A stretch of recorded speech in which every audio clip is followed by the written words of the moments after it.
앞에서 중대한 의의를 가지게 되는 일이 가끔 있지. 여전히 대수롭지 않은 일이라고 얕잡아보고 웃어넘기고 있는 사이에 질질 끌려가서 이제 자기에게는 더 이상 버틸 힘이 없다고 깨달았을 때는 이미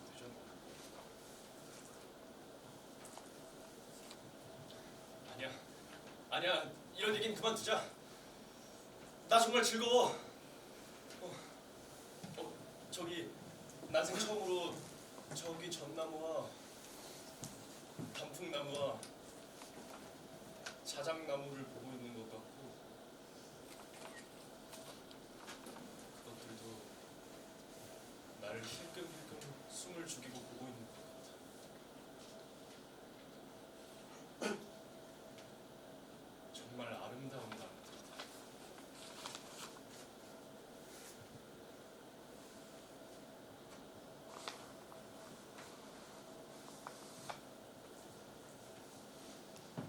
가야겠다. 벌써 시간이 이렇게 됐네. 마찬가지로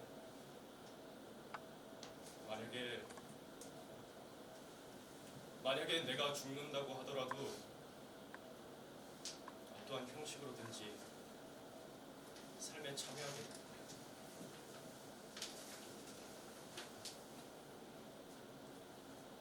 안녕, 내 사랑. 당신이 나한테 보내준 편지는 내 책상에 달력 밑에 넣어놨어요. 안 돼요. 안 돼요.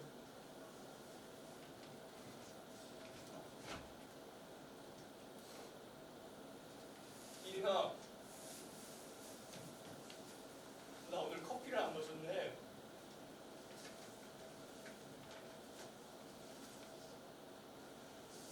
커피 끓여놓으라고 말해줘.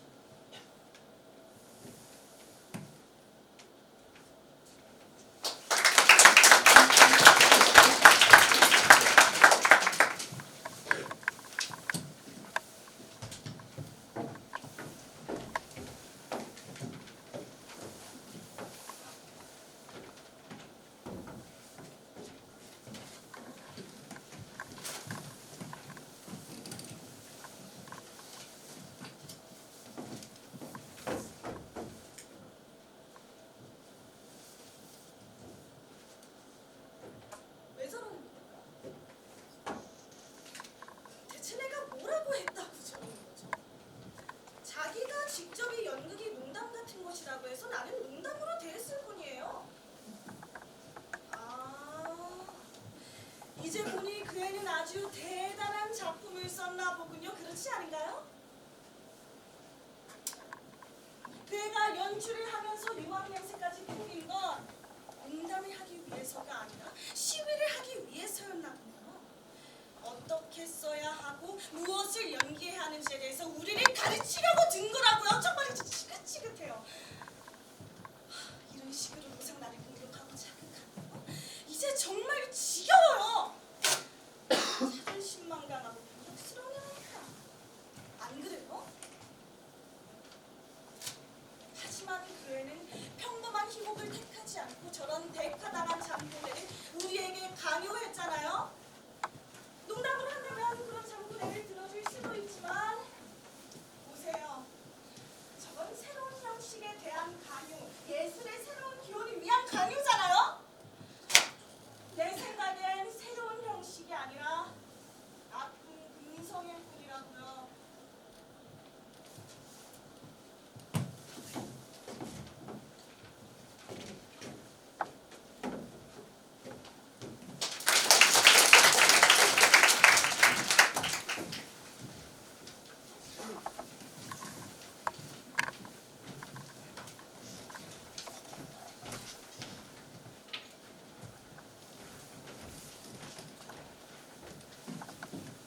제가 샀습니다.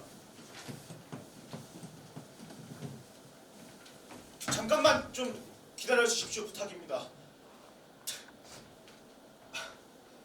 머리가 어지러워서 제대로 말을 할 수가 없네요.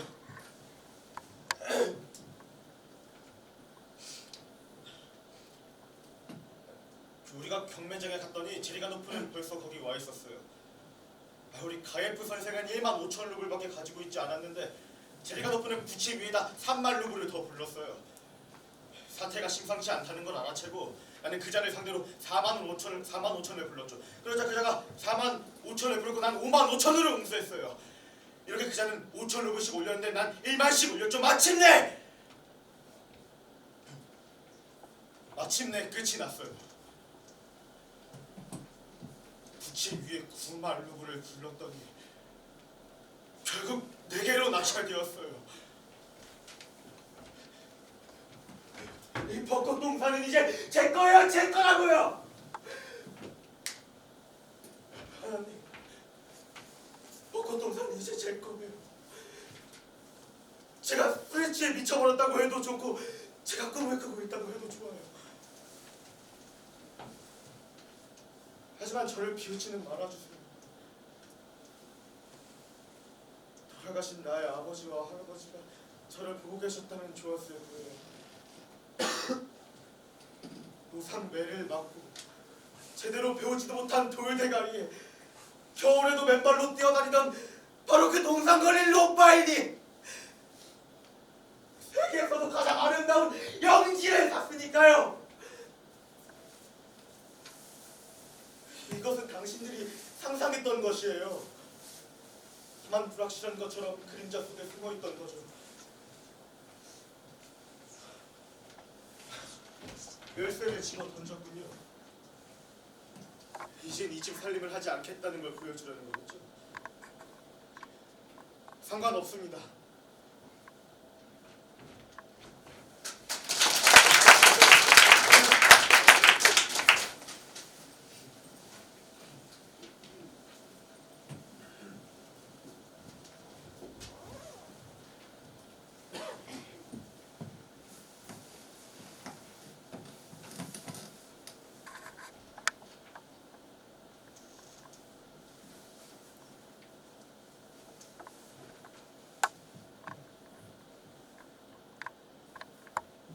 사랑한다. 사랑하지 않는다. 사랑한다. 사랑하지 않는다. 사랑한다. 사랑하지 않는다. 보세요.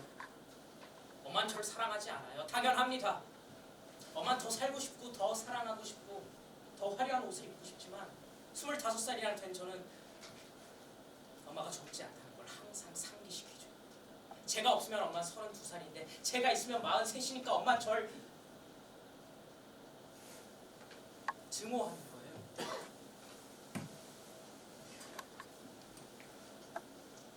게다가 엄마는요, 제가 요즘 극장을 인정하지 않는 걸 알거든요. 엄마 극장을 사랑하고 자신이 인류애와 신성한 예술에 봉사하고 있다고 생각하지만 제 생각에 요즘 극장은 낡고 편협해요. 막이 오면요, 저녁빛 아래 삼면면의 방에서 위대한 예술가들, 신성한 예술의 봉사자들은 사람들이 어떻게 옷을 입는지, 어떻게 먹고 마시는지, 어떻게 사랑하고 거리는지 묘사하고 그 저속한 장면과 말투에서 유용하고 평소에 알기 쉬운 그 작은 도덕심들을 낚아올리기 위해서 노력하지만 그 종류가 수천 개가 되더라도 나한테는 다 똑같이 느껴져서 자기 머리를 누르고 있던 에펠탑의 저속함 속에서 도망치던 모파상처럼 저도 도망치고 또 도망치게 돼요.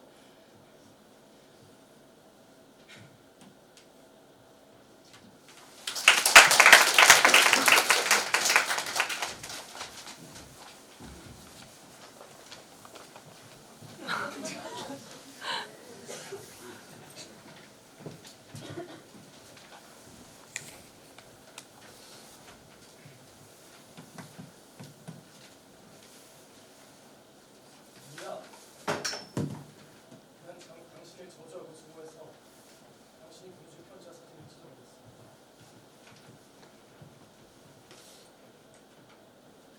그러나 내 마음이 영원히 당신하고 결합되고 있다는 사실을 한시도 잊은 적이 없어. 니나, 난 당신에 대한 사랑을 도저히 잊을 수가 없어. 내가 당신을 읽고 작품을 쓰기 시작한 후부터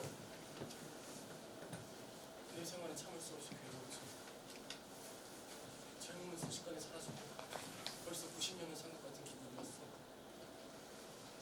난 당신을 소리쳐 부르며 당신이 걸었던 땅에다 키스를 했었지. 어디를 보건 어디서나 당신의 얼굴이 떠올라. 당신의 미소는 세상을 환하게 밝혀 주었고 난 그렇게 내 인생에서 가장 행복한 몇 년을 보냈었어.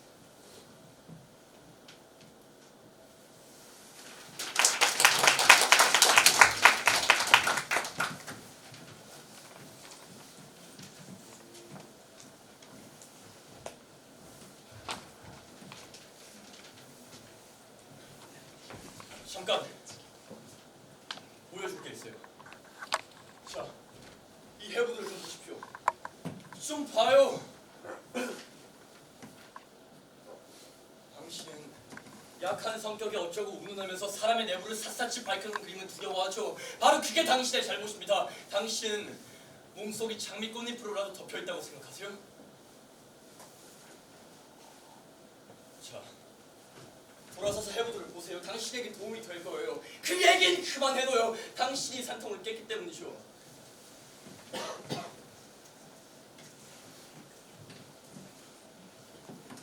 이걸 봐요. 제 해부학 강의를 들어보십시오. 이 위에 있는 부분은 두뇌입니다. 소위 진실이라고 하는 걸 항상 갈구하죠. 그러나 만족은 느끼지 못하고 항상 굶주린 상태에 있기 마련입니다. 그리고 이 중간에 위치하고 있는 건 위입니다. 음식을 갈구하죠. 그리고 이 아랫부분은 사랑을 갈구하죠. 가끔 쓸쓸하기 때문입니다. 저는 이 세 부분을 골고루 만족시켜봤습니다. 제가 할 수 있는 것만큼 아니면 제가 요구하는 것만큼 가능한 한 충분히 양식해 주었죠. 그런데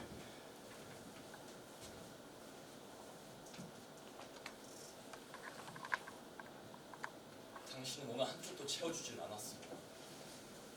아마 이 위에 물 정도라도 채웠다고 할 수 있을까요?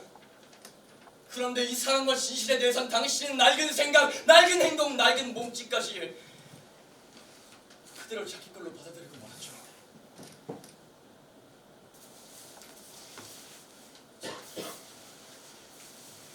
이젠 가세요. 제 해부학 강의는 이게 끝입니다.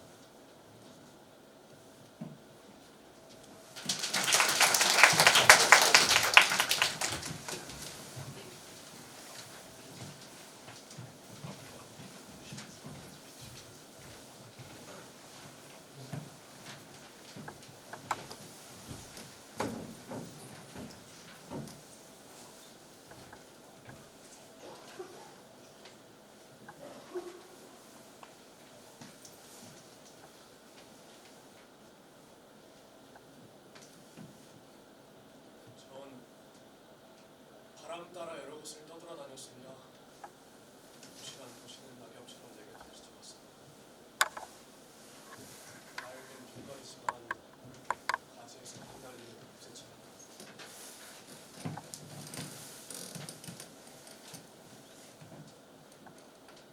전 떠돌아다니는 걸 멈출 수도 있었을 거예요.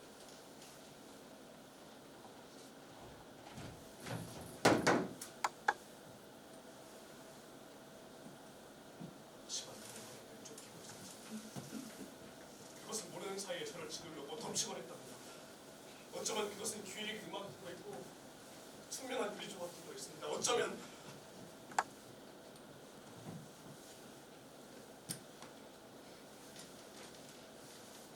어떤 낯선 도시의 각도를 보고 있습니다.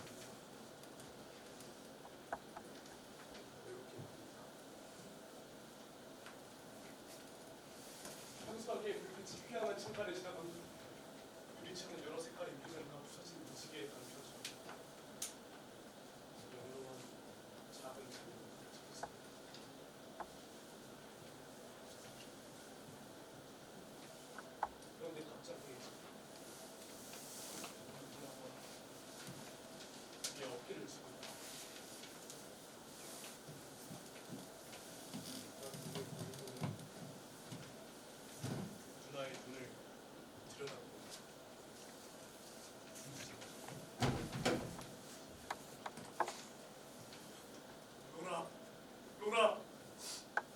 난 누나를 내 등 뒤에 보내두려고 했어.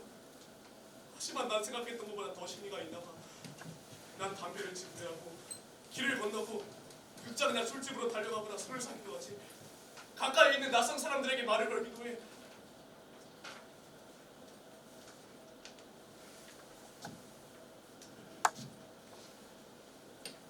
누나의 충고를 들어서 그럴 수만 없다면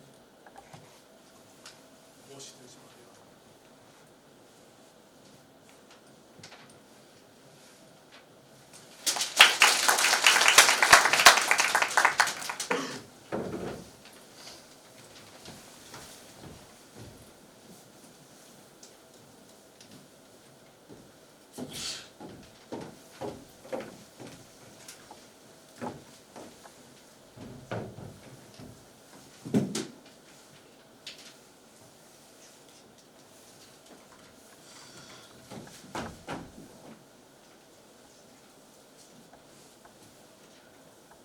아, 내 실수가 무엇이었는지 생각났어요? 스키퍼와 나 사이에 있었던 일을 이야기하다니 실수였죠. 절대로 이야기해서는 안 되는 거였지. 치명상이었지. 스키퍼와 나 사이에 있었던 일을 이야기하다. 당신도 이해해야 된다니까요. 스키퍼하고 나는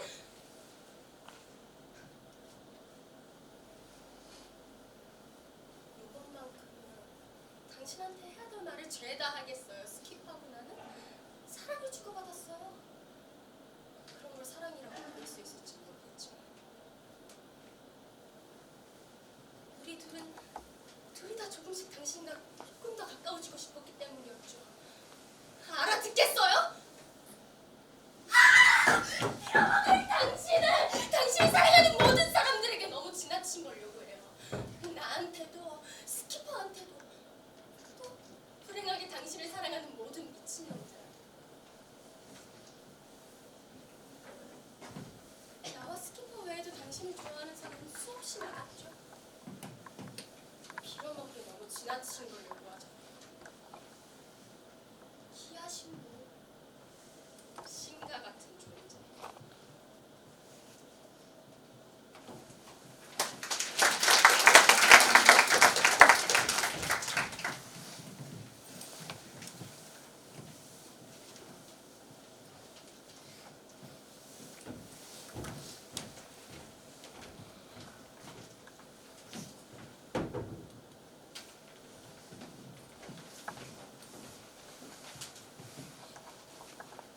엄마는 내가 뭐라고 생각하세요? 내 인내심에는 한계가 없는 줄 알아요, 엄마? 알죠. 엄마한테는 내가 하고 있는 거랑 하고 싶은 게 서로 다르다는 게 중요하지 않죠. 엄마는 그렇게 여기지 않죠. 그래요. 난 일할 상태가 못 돼요. 들어보세요. 엄마는 내가 창고에 홀딱 반했다고 생각하세요? 엄마는 내가 컨티넨탈 구두에선 사랑에 빠진 줄 아세요? 엄마는 내가 셀러텍스 실내 장식과 형광등 밑에서 55년을 보내고 싶어 할 거라고 생각하세요? 보세요. 난 차라리 누군가 쇠 지렛대를 들고 내 머리를 박살내줬으면 좋겠어요. 아침에 다시 거기로 돌아가려니 말이에요. 나는 가요!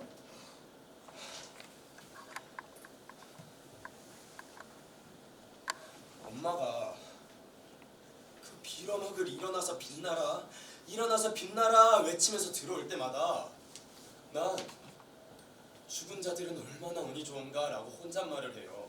하지만 나는 일어나서 가요. 월급 65달러를 위해 나는 내가 하고 싶고 되고 싶은 모든 꿈들을 줄곧 포기한다고요. 엄마는 내가 나 자신을 생각한다고 말하죠. 그래 들어보세요.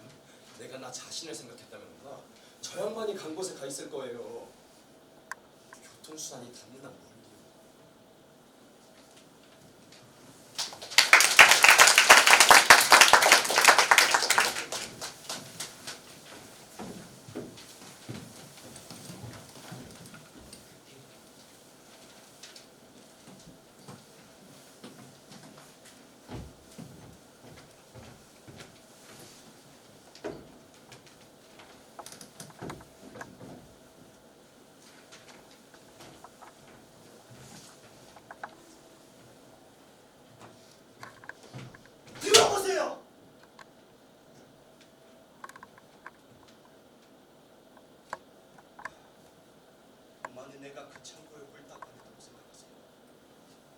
엄마는 내가 컨티넨탈 푸드 회사랑 사랑에 빠진 줄 아세요? 엄마는 내가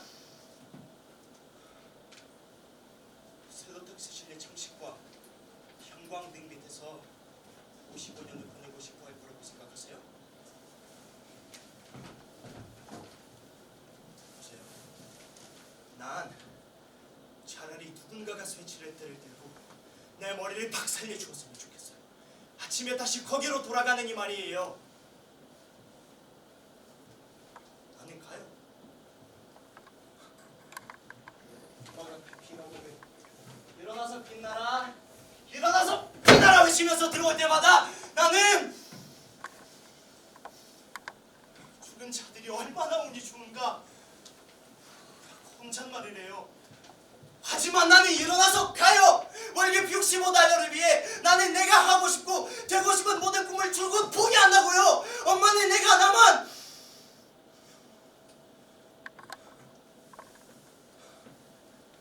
엄마는 내가 자신만을 생각한다고 말하죠. 그래, 보세요. 만약에 내가 자신만을 생각했다면 엄마, 나는 저 양반이 간 곳에 가 있을 거예요. 교통수단이 다른 양반이에요. 잡지 마요.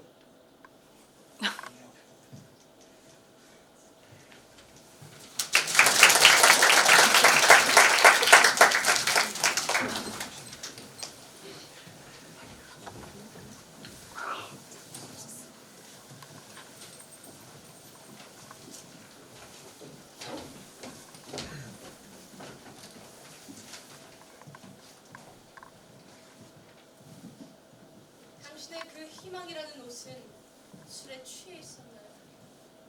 그 희망은 그분 잠들었어요? 그리고 이제 잠에서 깨어나 그렇게 태연하게 바라봤던 것을 숙취로 창백해진 얼굴로 바라보는 건가요?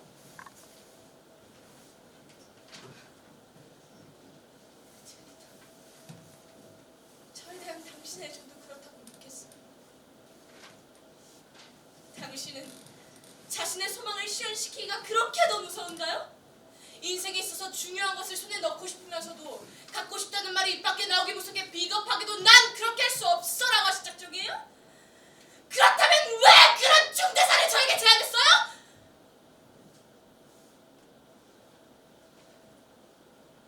그런 포부를 말씀하셨던 그때야말로 당신은 대장부였어요. 그러니 더 대담해지시면 그만큼 더 대장부죠. 그땐 시간도 장소도 적합하지 않았지만 적당한 때를 찾으려고 했어요. 그런데 그 두 조건이 저절로 맞아 들어가니까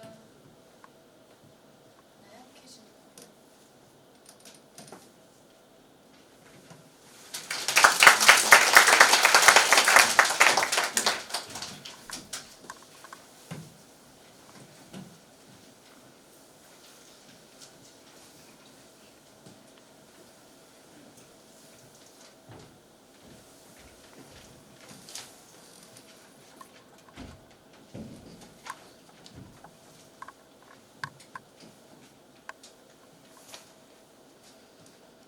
내려놓으세요. 내려놓으세요. 그 존엄한 연구를. 비록 시체로 발에 들어있을지언정 존엄함엔 변함이 있을 리 없어요. 전 잠시 여기서 애도해야겠어요. 인자하셨던 랭커스터, 헨리 왕의 비명을 최후로.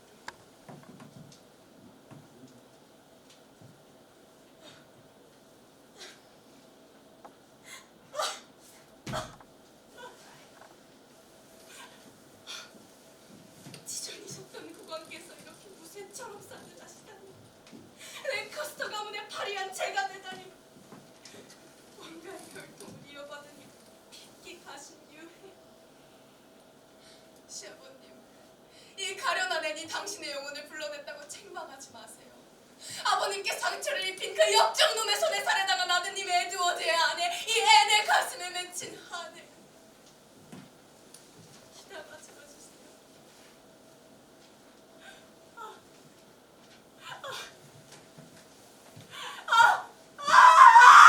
저주를 받아라! 이토록 잔혹하게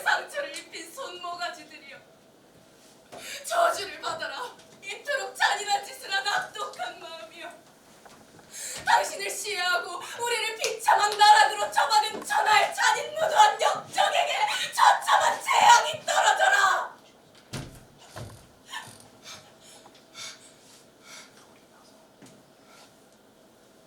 만약 그놈에게 자식이 태어나게 되면 흠측스러운 괴물딱지로 태어나게 돼 고대하게 우리가 즐거워하고 끌어지도록 그리고 우약한 손에도 고스란히 타고나라. 만약 아들을 얻게 되거든 그 계집은 남편을 잃어 이 몸이 남편과 시아버님을 잃은 것보다 몇 곱절 비참한 꼴을 당하라.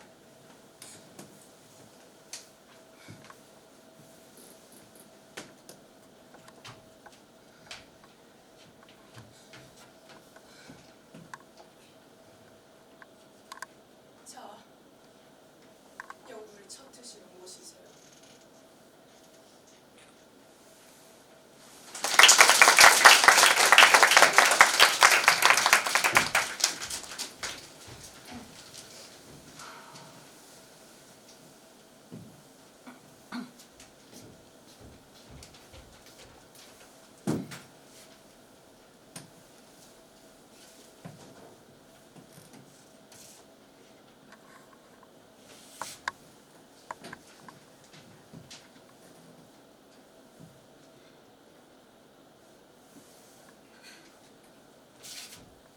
아직도 여기에 흔적이 지워지거나 망할 흔적 같으니 지워지라니까! 하나, 둘, 두시 이제 단행할 시간이다.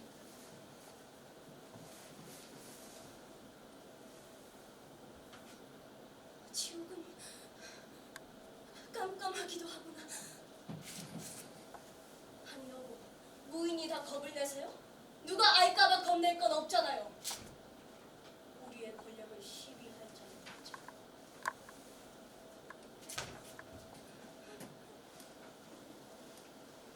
하지만 그 늙은이가 그렇게 피가 많은 줄 누가 생각인들 했겠어요?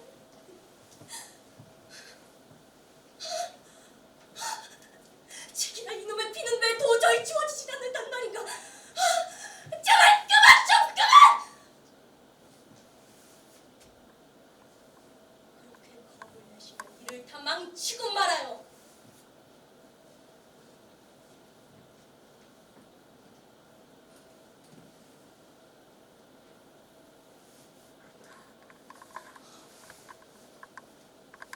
아직도 피 비린내가 나는구나. 아라비아의 온갖 향수를 쓰더라도 이 작은 손 하나 깨끗이 씻지는 못하겠구나.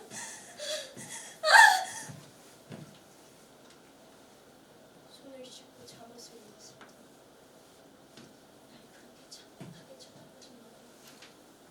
또다시 말하지만 뱀프를 놓쳤어.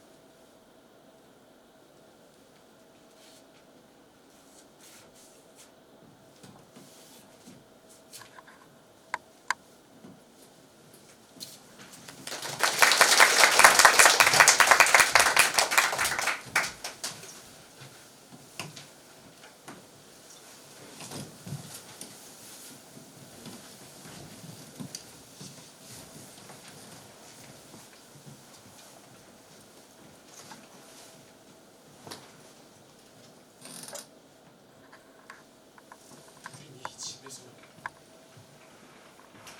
단 10분도 진실을 얘기해 본 적이 없어요.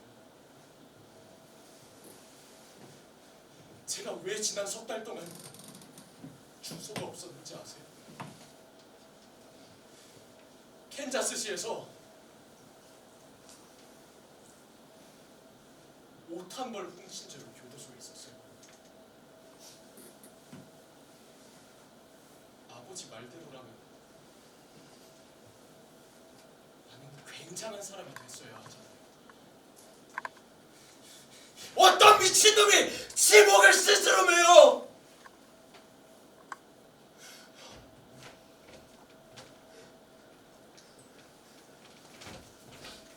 저는 오늘 이 만년필을 손에 쥐고 10회씩이나 되는 계단을 뛰어내려왔어요. 듣고 계세요!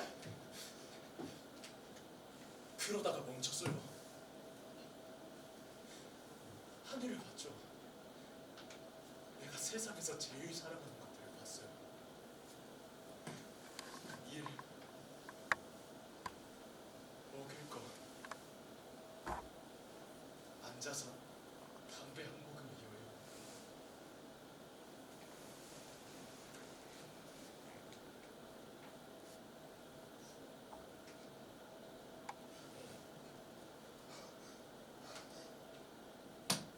나 이거 왜 훔쳤을까? 내가 원하는 거는 저 썩어 빠진 사무실이 아니라 저 넓은 들판이라고. 왜 말을 못할까요, 아버지? 아빠, 나 10센트짜리 싸구려 인간이야. 그건 아빠도 마찬가지고. 아빠는 평생 뼈 빠지게 일만 하다가 결국에는 쓰레기통에 처박혀야 되는 그런 웨퍼는 그 이상 그 이하도 아니라고.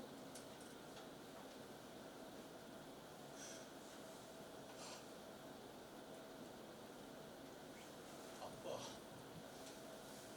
제발. 난 그냥 나야.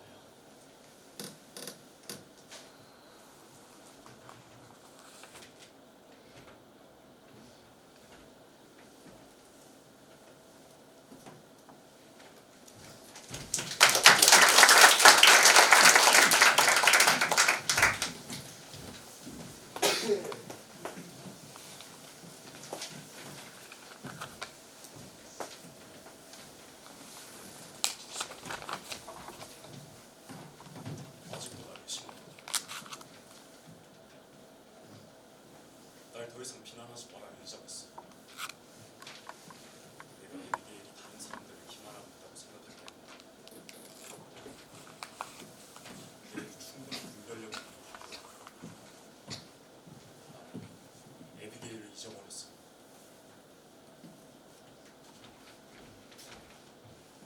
네, 그렇습니다. 당신은 도대체 아무것도 잊어버리지 않고 또 아무것도 용서해주질 않아. 좀 관대해져봐. 그 애가 가고 나서 지금까지 7개월 동안 난 이 집에서 발끝으로 걸어다녀야만 했어.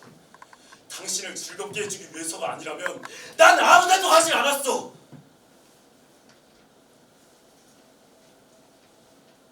그런데도 당신의 가슴 속엔 아직도 장송곡이 그치지 않고 있어.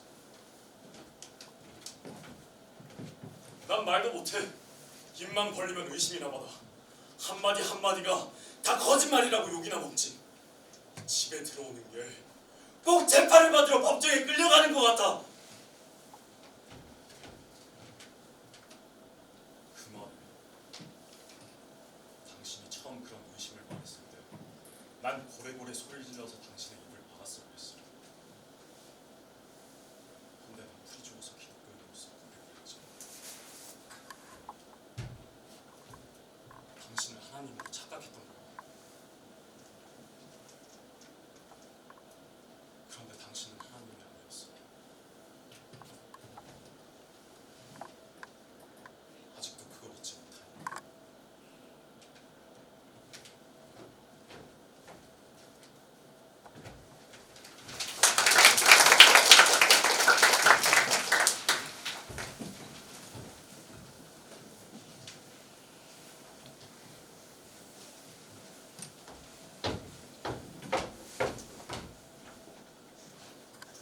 한마디만 해줘야죠.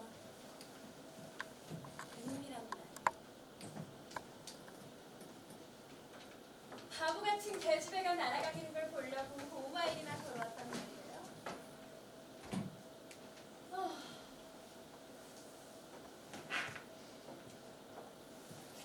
전 당신을 잘 아는데. 좀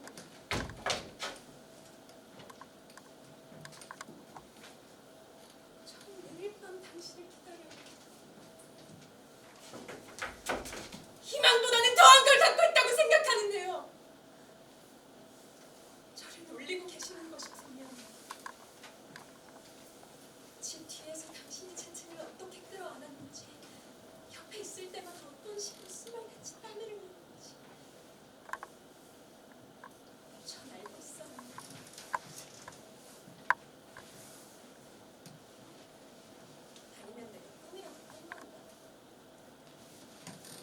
절 내쫓은 건 당신 부인이에요. 부인이 절 내쫓을 때 당신 얼굴을 봤어요. 당신은 그때도 그랬고 지금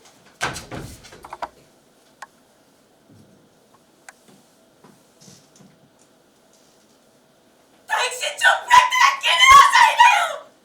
저는 저를 잠에서 깨우고 가슴속에 지식을 불어넣어주신 저 브라트를 찾고 있어요. 저는 세일러의 거칠을 뿐이라는 것도 몰랐어요. 이 모든 기독교의 여편네들과 신성한 사내들이 가르쳐준 교훈들이 모두 거짓뿐이었다는 걸 몰랐어요.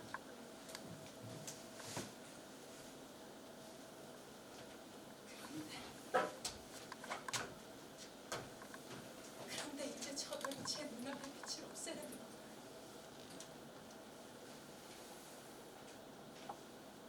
절대 그렇게 하지 않을 거예요.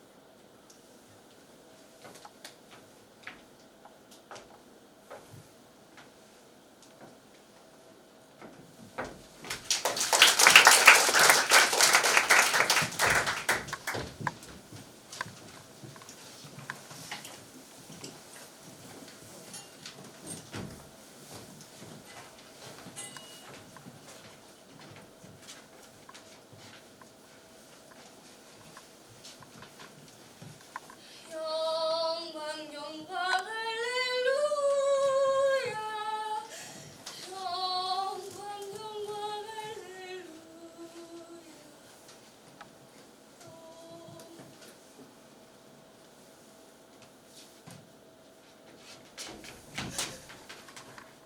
페리스 목사님 악마는 수도 없이 저더러 목사님을 죽이라고 말했어요. 페리스 목사는 좋은 분이 아니고 야비하고 신사가 아니라고 말했어요.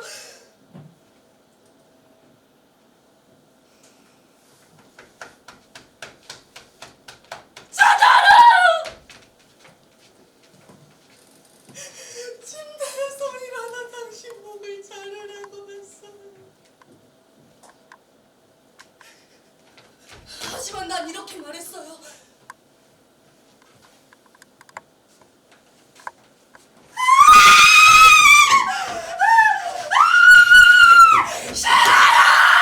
나 그분을 미워하지 않아요.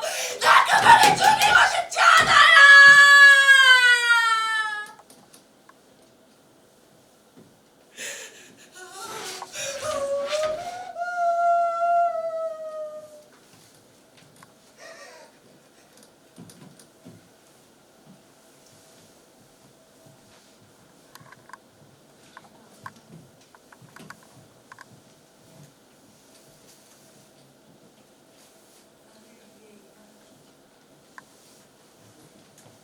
그러면 널 자유롭게 해주마.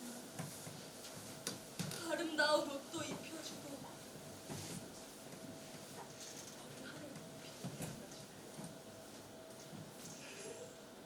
그러면 넌 바베이더스로 갈 수가 있다.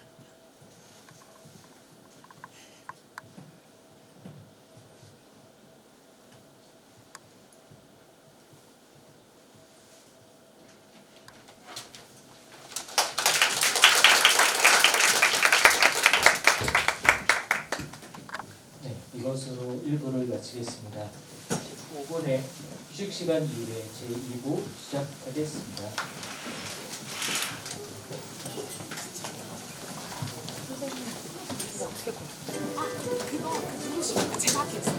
그러네.